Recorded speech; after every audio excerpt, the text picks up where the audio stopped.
Sebagai manusia, tentu kita tidak bisa hidup tanpa adanya komunikasi. Sangatlah mustahil apabila manusia merasa dirinya bisa hidup sendiri tanpa adanya komunikasi dengan orang lain.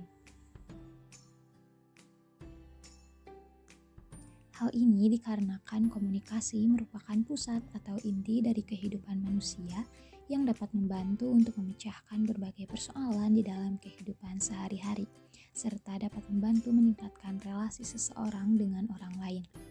Salah satu bentuk komunikasi yang tidak dapat terlepas dari kehidupan manusia yaitu komunikasi personal atau personal communication. Komunikasi personal atau komunikasi pribadi merupakan salah satu jenis komunikasi seputar diri seseorang, baik dalam fungsinya sebagai komunikator ataupun sebagai komunikan. Komunikasi personal ini terdiri dari dua macam, yaitu komunikasi intrapersonal dan komunikasi interpersonal. Komunikasi intrapersonal atau komunikasi intrapribadi merupakan komunikasi yang berlangsung di dalam diri seseorang. Komunikasi ini tidak membutuhkan media apapun, sebab proses komunikasinya terjadi dalam bentuk penginderaan, pemikiran, dan evaluasi dalam diri sendiri. Komunikasi intrapersonal adalah bentuk komunikasi yang paling murni dan paling mendasar bagi manusia.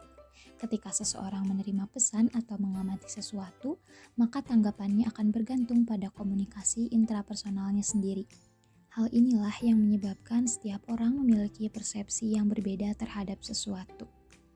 Selanjutnya terdapat 5 proses komunikasi intrapersonal, yaitu yang pertama sensasi, yakni tahap awal proses penerimaan informasi oleh alat indera manusia. Yang kedua asosiasi, yakni proses mengetahui terjadinya suatu peristiwa. Yang ketiga persepsi, yakni kegiatan untuk memahami informasi berupa objek, pesan, atau peristiwa.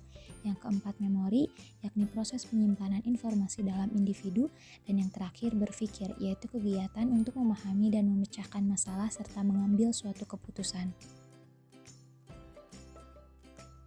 Komunikasi interpersonal atau komunikasi antar pribadi adalah proses pertukaran informasi, ide, pendapat, dan perasaan yang berlangsung antara dua orang atau lebih.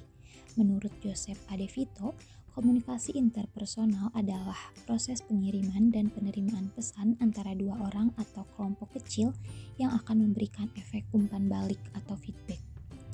Barnlud Johansen menjabarkan komunikasi interpersonal ini berlangsung ketika seseorang bertatap muka secara langsung, melakukan interaksi, dan berfokus pada pertukaran informasi secara verbal dan nonverbal. Komunikasi interpersonal umumnya berlangsung secara dialogis, di mana menunjukkan adanya interaksi yang dilakukan oleh dua orang atau lebih yang memiliki fungsi ganda, di mana masing-masing bergantian menjadi pendengar dan pembicara, dan saling memberikan respon satu sama lain. Jenis komunikasi interpersonal ini dapat diklasifikasikan menjadi dua jenis, yaitu komunikasi diadik, yakni komunikasi antar pribadi yang berlangsung antara dua orang, yakni seorang sebagai komunikator dan seorang lagi sebagai komunikan. Yang selanjutnya yaitu ada komunikasi triadik, yakni komunikasi antar pribadi yang pelakunya terdiri dari 3 orang, yakni seorang komunikator dan 2 orang komunikan. Adapun proses komunikasi interpersonal yaitu yang pertama adanya pengirim dan penerima pesan dalam suatu komunikasi, yang kedua adanya pesan yang digunakan sebagai stimulus bagi komunikan untuk menyampaikan informasi secara verbal ataupun nonverbal, yang ketiga adanya feedback atau reaksi yang muncul ketika seseorang menyampaikan pesan, yang keempat adanya kalimat pembuka yang berisi informasi pengantar sebelum informasi utama dengan maksud untuk meyakinkan penerima pesan supaya bisa lebih mengerti. Yang kelima, adanya media untuk menyalurkan pesan, dan yang terakhir adanya hambatan yang terkadang dapat mengganggu dan menghalangi penerima pesan memproses informasi.